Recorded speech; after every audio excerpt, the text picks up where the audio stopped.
O que é graça? A palavra graça, ela tem diversos significados. Quando a gente pensa na língua portuguesa, nós encontraremos diferentes significados para a palavra graça. Então eu posso dizer, por exemplo, qual é a vossa graça? Qual é a sua graça? Ou seja, qual é o seu nome? Eu posso dizer, essa criança é uma graça, ou seja, essa criança é bonita. Eu posso ainda dizer, rapaz, para de graça, quer dizer, pare de palhaçada, né? Pare de tentar ser engraçado. E, enfim, nós temos diversos significados para a palavra graça. Porém, eu vou me atentar aqui ao que nos interessa, que são os dois significados bíblicos para a palavra graça. Amém? O primeiro entendimento de graça, segundo a Bíblia, é de Deus para nós. Graça, no sentido de favor imerecido, é algo bom que Deus, por sua generosidade, entrega para alguém que não fez nada por merecer. A outra aplicação de graça é gratidão. A palavra graça, ela vem do latim gratia, que significa agradecimento, reconhecimento. Então, irmãos, na Bíblia nós encontramos a palavra graça com essas duas conotações, com esses dois significados. Ou seja, é aquilo que Deus generosamente nos entrega e é aquilo que nós, por gratidão, devolvemos para Deus. Amém? Por que Deus manifesta a sua graça? Deus manifesta a graça dele para expressar o seu amor por todos nós. Quando eu digo todos nós, eu me refiro à humanidade, não somente à igreja, à humanidade. Romanos 5, no versículo 7, diz assim: dificilmente haverá alguém que morra por um justo. Pelo homem bom, talvez alguém tenha coragem de morrer. Mas Deus demonstra o seu amor por nós. Cristo morreu em nosso favor, quando ainda éramos pecadores. Ao contrário do que muita gente pensa, algumas pessoas acham que nós fazemos algo para que Deus nos ame. As pessoas acham que é importante ser uma pessoa boa para que Deus nos ame. Isso é um equívoco completo. Deus nos ama antes de qualquer coisa. Antes de você pensar em Deus, Deus já te amava. Antes de você saber que Deus existe, Deus já te amava. A prova disso é o que nós acabamos de ler. Deus nos amou quando nós ainda éramos pecadores.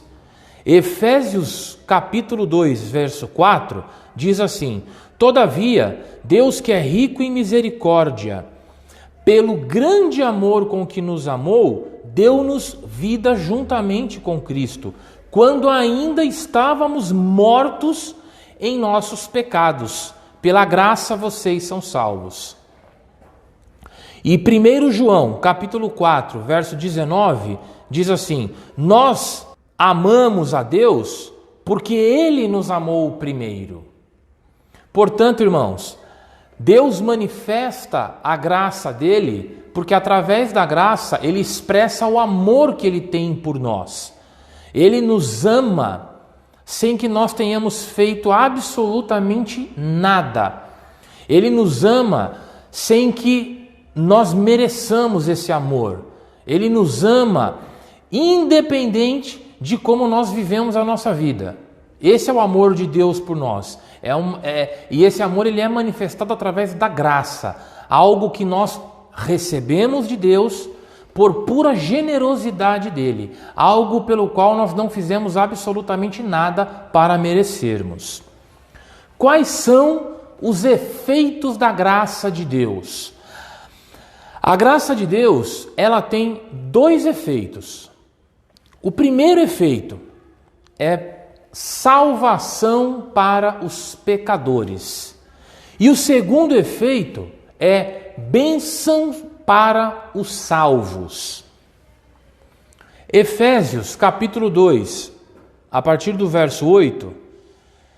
Pois vocês são salvos pela graça, por meio da fé, e isto não vem de vocês, é dom de Deus, não por obras, para que ninguém se glorie. Tito, capítulo 2, verso 11, diz assim: porque a graça de Deus se manifestou salvadora a todos os homens. Então, o primeiro efeito da graça de Deus é salvar os pecadores. Deus manifestou a graça dele para que aqueles que se encontravam mortos em seus pecados pudessem ser salvos. Então, através da graça de Deus, nós conhecemos Jesus Cristo. Através da graça de Deus, nós alcançamos a nossa salvação. Nós tomamos posse da salvação que Jesus conquistou por nós. E o segundo efeito da graça de Deus é abençoar os salvos. Hebreus capítulo 4, verso 16, diz assim: assim, aproximemo-nos do trono da graça com toda a confiança, a fim de recebermos misericórdia e encontrarmos graça que nos ajude no momento de necessidade. 2 Coríntios, capítulo 8, verso 9. Pois vocês conhecem a graça de nosso Senhor Jesus Cristo, que sendo rico, se fez pobre por amor de vocês, para que por meio de sua pobreza vocês se tornassem ricos. Irmãos, depois que nós fomos salvos, ou seja, depois que nós usufruímos do primeiro efeito da graça de Deus, que é a salvação, a graça de Deus gera então nas nossas vidas um segundo efeito, que é nos abençoar. Pobreza, vocês se tornassem ricos. Irmãos, depois que nós fomos salvos, ou seja, depois que nós usufruímos do primeiro efeito da graça de Deus, que é a salvação, a graça de Deus gera então nas nossas vidas um segundo efeito, que é nos abençoar. Como nós lemos aqui em Hebreus 4,16, é necessário que nós cheguemos com confiança a Deus, a fim de encontrarmos misericórdia e graça, para que nós sejamos ajudados nos nossos momentos de necessidade. Quando nós lemos momento de necessidade, nós temos que entender aqui tudo. Numa dificuldade financeira, numa enfermidade física, numa enfermidade emocional, numa dificuldade de relacionamento com os nossos cônjuges, com os nossos filhos, e também um aspecto importante, nos nossos pecados. Quando nós somos salvos, os nossos pecados são perdoados, nossos pecados são apagados e nós nascemos para Deus como uma nova criatura. Porém, a partir daí, no nosso dia a dia, como nós ainda não somos perfeitos, nós ainda cometemos pecados. E esses pecados que nós cometemos durante o resto das nossas vidas, eles também são perdoados através da graça de Deus. Então a graça de Deus, ela funciona como um instrumento de bênção nas nossas vidas.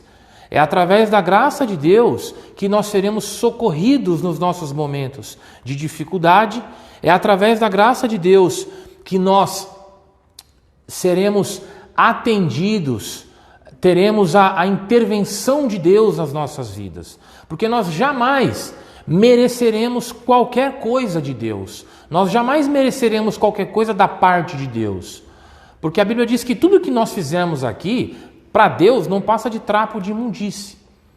Então, o que Deus faz por nós é única e exclusivamente pela graça dele, pela generosidade dele, e não por algo que nós tenhamos feito para nos tornarmos merecedores daquilo. Amém? A graça de Deus é para todos, para todas as pessoas do mundo inteiro? Sim. Porém, somente os crentes em Jesus vivem os efeitos da graça de Deus. João capítulo 3, verso 16, diz assim: porque Deus tanto amou o mundo que deu seu Filho unigênito, para que todo aquele que nele crê não pereça, mas tenha a vida eterna. Pois Deus enviou o seu Filho ao mundo, não para condenar o mundo, mas para que este fosse salvo por meio dele. Quem nele crê não é condenado, mas quem crê já está condenado, por não crer no nome do Filho unigênito de Deus. A Bíblia deixa claro que Deus, ele amou o mundo. Deus amou todas as pessoas. Deus amou a humanidade inteira, a ponto de enviar o seu único filho para que essa humanidade fosse salva. Porém, Deus já deixa claro que só serão salvos aqueles que creem em Jesus Cristo. Portanto, a graça de Deus, ela está disponível para todos. A graça de Deus, ela é oferecida a todos. Porém, só é alcançado por esta graça aqueles que creem no nome de Jesus. 1 Timóteo, capítulo 2, a partir do verso 3, diz o seguinte: isso é bom e agradável perante Deus, nosso Salvador, que deseja que todos os homens sejam salvos e cheguem ao conhecimento da verdade. Então, Deus ama a humanidade e Deus deseja que todos sejam salvos. Deus quer que a graça dele alcance todas as pessoas. Porém, o próprio Deus já sabe que não vai ser assim. O próprio Deus já sabe que nem todos crerão, né? Há um versículo lá no livro de João que diz assim, que os homens amaram mais as trevas do que a luz. Então há pessoas que Deus já sabe que infelizmente não serão tocadas pela graça dele. É por isso que em Mateus, no capítulo 26, no verso 28, Jesus disse assim: isto é o meu sangue da aliança, que é derramado em favor de muitos, para perdão de pecados. Olha só, Jesus disse: esse é o meu sangue que é derramado por muitos, e não por todos. Por que Jesus disse que o sangue dele é derramado por muitos? Porque Jesus estava fazendo uma seleção? Porque Jesus já tinha determinado quem seria tocado pela graça ou não? Não, não é isso, irmão. A graça de Deus, repito, ela está à disposição de todos. A graça de Deus, ela está acessível para todos. Só que somente os crentes em Jesus Cristo são tocados por essa graça. Por isso nosso Senhor deixou claro, esse sangue que é derramado para a remissão dos pecados, ele é derramado por muitos. Porque muitos crerão no meu nome, muitos crerão no meu sacrifício, mas não todos. Porque só os crentes em Jesus são tocados pela graça de Deus. Porque, por exemplo, que uma pessoa muito boa, que não é crente, uma pessoa que faz caridade, que ajuda as pessoas, como por exemplo os espíritas. Os espíritas, eles acreditam, né, na doutrina do espiritismo, eles não têm vida com Deus, eles não têm vida com Jesus, mas eles fazem muitas caridades, né? Eles fazem obras para entregar comida, para entregar cobertor, para ajudar muitas pessoas, eles têm diversas casas de apoio e tudo mais. Por que que essas pessoas, segundo a Bíblia, não têm acesso à graça de Deus, não são tocados pela graça de Deus? Simples. A graça de Deus, ela é necessária para que Deus, através dela, expresse o seu amor, como nós já vimos aqui. E Jesus é a expressão do amor de Deus. Jesus é a prova viva e tangível do amor de Deus. Sabe um casal de namorado? Sabe, por exemplo, quando o namorado diz para a namorada, eu te amo? São palavras. Não existe uma prova. Mas aí, um dia, o namorado aparece com um anel. E aí ele diz para a namorada, eu te amo e quero passar o resto da minha vida com você. Você aceita casar comigo? E aí ele entrega aquele anel. Aquele anel é a prova física e tangível do amor dele por ela. A mesma coisa Deus fez por nós.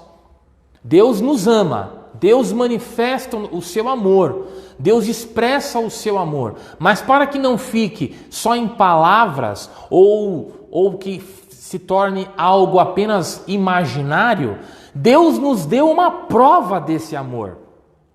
A prova do amor de Deus por nós é Jesus Cristo, aquele que se fez homem, aquele que se fez pobre, aquele que foi pregado numa cruz, aquele que levou sobre si todos os pecados da humanidade, sendo totalmente inocente. Então, meu irmão, nós temos que crer em Jesus para sermos tocados pela graça de Deus. A Bíblia, inclusive, deixa isso muito claro.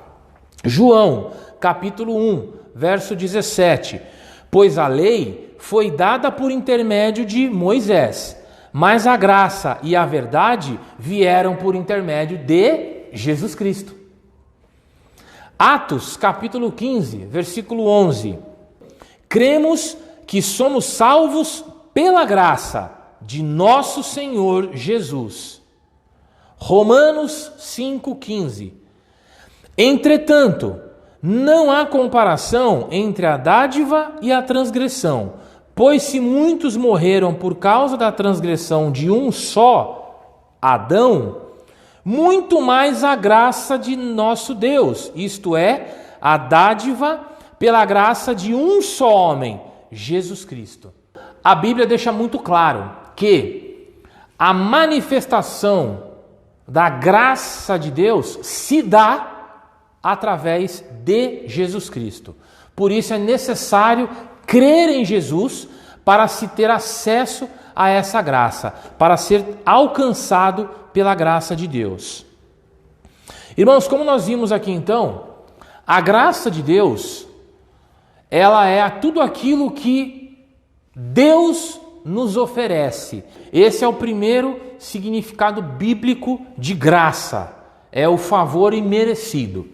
Mas como eu disse lá no início, a Bíblia também apresenta a palavra graça no sentido de gratidão, agradecimento, ou seja, é aquilo que nós entregamos para Deus, é aquilo que nós devolvemos para Deus.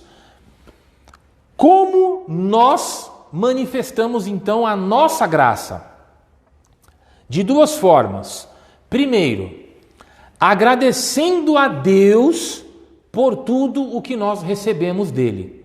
Essa é a primeira forma como nós manifestamos a nossa graça a Deus.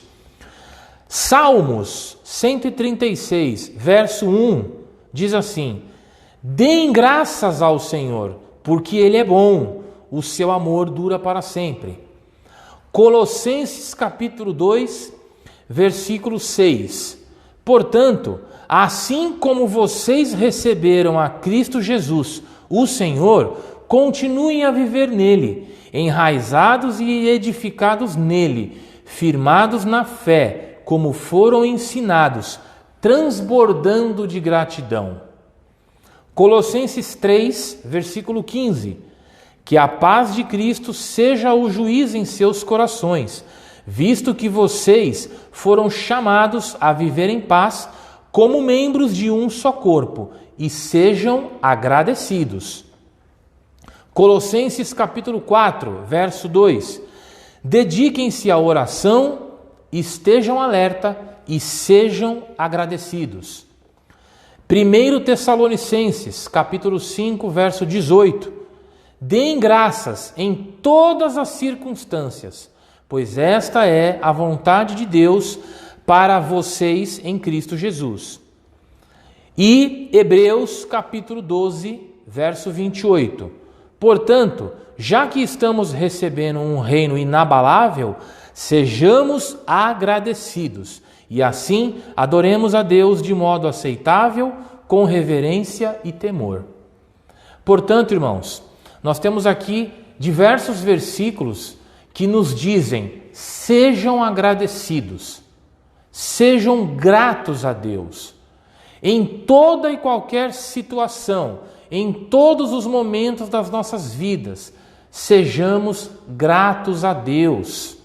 Ah, mas eu estou sofrendo muito. Ah, mas eu estou desempregado. Ah, mas o meu casamento está super mal. Ah, mas eu estou sofrendo de uma enfermidade terrível. Ah, mas os meus filhos estão no mundo do crime, no mundo das drogas, no mundo da prostituição. Ah, mas eu estou preso num vício.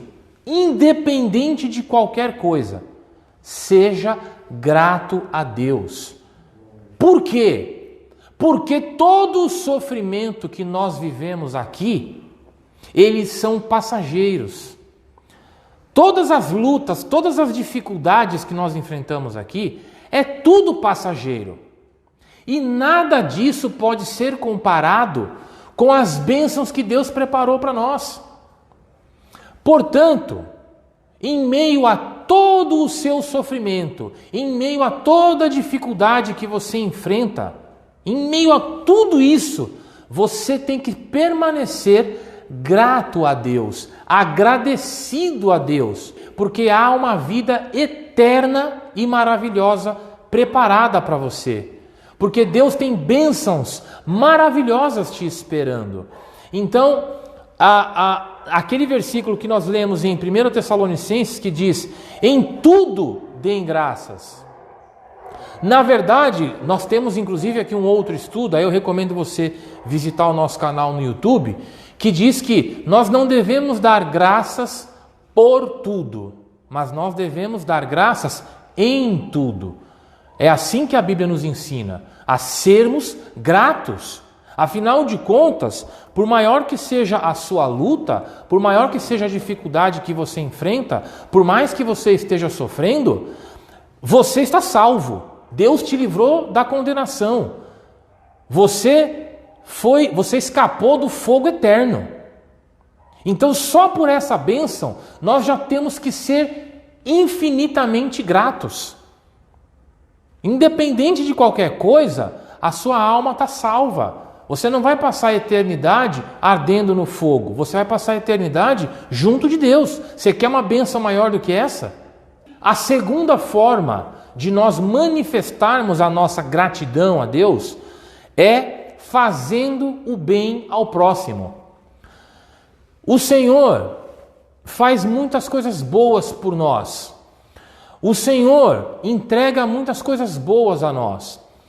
Deus espera que tudo aquilo que Ele entregou para você, você entregue para outras pessoas. Deus espera que você não seja egoísta e que você receba as bênçãos, você seja tocado e alcançado por Deus e você guarde isso para si. Não é isso que Deus quer. Em Mateus capítulo 10, no verso 7, Jesus disse assim: por onde forem, preguem esta mensagem: o reino dos céus está próximo. Curem enfermos, ressuscitem os mortos, purifiquem os leprosos, expulsem os demônios. Vocês receberam de graça, então deem também de graça. Jesus espera que aquilo tudo que nós recebemos de Deus, nós entreguemos para outra pessoa. Em algum momento da sua vida, você ouviu falar da salvação de Jesus. Em algum momento da sua vida, você entregou a sua vida a Deus e em algum momento da sua vida você foi salvo. Em algum momento da sua vida você tomou posse da sua salvação. Agora é a hora de você fazer o mesmo por outra pessoa. Você recebeu de graça a salvação da tua alma. Você recebe de graça as bênçãos que Deus tem para você. Portanto, dê de graça. Fale de Jesus para outra pessoa. Ajude outras pessoas que ainda não foram salvas a serem salvas. Mesmo que Deus fez por você, faça por outra pessoa. Mateus capítulo 18, a partir do verso 23, Jesus contou uma parábola que é conhecida como a parábola do devedor incompassivo. Isso deixa claro, muito claro, que Deus espera que nós façamos pelo próximo aquilo que Ele fez por nós. Por isso, o reino dos céus é como um rei que desejava acertar contas com os seus servos. Quando começou o acerto, foi trazido à sua presença um que lhe devia uma enorme quantidade de prata. Como não tinha condições de pagar, o Senhor ordenou que ele, sua mulher, seus filhos e tudo o que possuía fossem vendidos para pagar a dívida. O servo prostrou-se diante dele e lhe implorou: tem paciência comigo e eu te pagarei tudo. O senhor daquele servo teve compaixão dele, cancelou a dívida e o deixou ir embora. Mas, quando aquele mesmo servo saiu, encontrou um dos seus conservos que lhe devia 100 denários. Agarrou-o pelo pescoço e começou a sufocá-lo, dizendo: pague-me o que deve. Então o seu conservo caiu de joelhos e implorou-lhe: tenha paciência comigo e eu lhe pagarei. Mas ele não quis, antes saiu e mandou lançá-lo na prisão até que pagasse a dívida. Quando os outros servos, companheiros dele, viram o que havia acontecido, ficaram muito tristes e foram contar ao Senhor tudo o que havia acontecido. Então o Senhor chamou novamente o servo e disse: servo mau, cancelei toda a sua dívida, porque você me implorou. Você não deveria ter tido misericórdia do teu conservo, como eu tive de você? Irmãos, em resumo, nós temos aqui um senhor que chamou os seus devedores para fazer um acerto de contas. Um deles não tinha como pagar, devia uma quantidade enorme de dinheiro. Ele implorou ao Senhor: Senhor, tem paciência, tem compaixão, eu não tenho como te pagar agora, mas um dia eu te pago. E o Senhor, movido de compaixão, cancelou a dívida, falou assim: faz o seguinte, vai em paz, você não me deve mais nada. Só que aí, essa pessoa, quando se retirou da presença do Senhor, encontrou alguém na mesma situação que ele estava. Alguém que devia uma quantidade muito menor de dinheiro. E aí o que ele fez? Agarrou aquela pessoa pelo pescoço e falou assim: me paga, me paga. E aí o seu conservo disse: Senhor, tem misericórdia, eu não tenho como te pagar agora. E aí essa pessoa, ao invés de agir com compaixão, como o Senhor havia feito com ele, não, ele fez o contrário. Ele pegou aquela pessoa, lançou numa prisão e falou: você vai ficar preso aí até que você me pague. Só que esse comportamento chegou aos ouvidos do Senhor, e o Senhor mandou chamá-lo novamente. Quando ele chegou diante do Senhor, o Senhor disse: escuta, eu não tive compaixão de você, eu não cancelei a tua dívida, eu não entendi a sua situação, você não deveria fazer a mesma coisa com esse rapaz que você jogou na prisão? Então essa é a conduta que Deus espera de nós. Deus espera que nós tratemos os nossos próximos com a mesma misericórdia e compaixão que Ele nos trata. Deus espera que nós entreguemos para o nosso próximo o mesmo amor que nós recebemos dele. Por isso é que em Mateus, no capítulo 25, no verso 40, Jesus disse assim: o rei responderá, digo-lhes a verdade, o que vocês fizeram a algum dos meus menores irmãos, a mim fizeram. Segundo Coríntios, capítulo 4, versículo 15, diz assim: tudo isso é para o bem de vocês, para que a graça que está alcançando um número cada vez maior de pessoas, faça que transbordem as ações de graça para a glória de Deus. E em 1 Timóteo, capítulo 2, verso 1, diz assim: antes de tudo, recomendo que se façam súplicas, orações, intercessões e ações de graça por todos os homens. Portanto, a segunda forma de nós manifestarmos a graça, a segunda forma de nós mostrarmos a Deus que nós somos gratos a Ele, é praticando o bem, é retribuindo o bem que nós recebemos de Deus aos nossos próximos. Sempre que você estiver lidando com alguém, procure pensar na forma como é que Deus trata com você. Procure se concentrar na forma como Deus lida com você. Quando você, por exemplo, está angustiado, aflito, preocupado, você ora, você pede a Deus para que te tranquilize. Da mesma forma, nós temos que fazer com aquelas pessoas que nos pedem uma oração, com aquelas pessoas que nos procuram com o coração aflito e angustiado. Muita gente me procura me pedindo oração. Muita gente me procura sem saber o que fazer, muita gente me procura sem saber como lidar com tal situação. O que é que eu faço? O mesmo consolo que eu recebo de Deus, através da palavra dele, através da graça dele, eu compartilho com essas pessoas. Então eu vou lá e coloco, olha, o que Deus diz para você é isso aqui. E eu entrego ali um versículo bíblico, eu faço uma oração. Por quê? Porque nos meus momentos de aflição, é assim que Deus trata comigo. Deus me dá uma palavra de consolo, de ânimo, de esperança. Deus alivia o meu coração. Esse é o bem que eu recebo de Deus. E em retribuição, como é que eu posso devolver isso para Deus? Fazendo o bem ao meu irmão, à minha irmã. Orando por ele, animando, ajudando. Muito importante.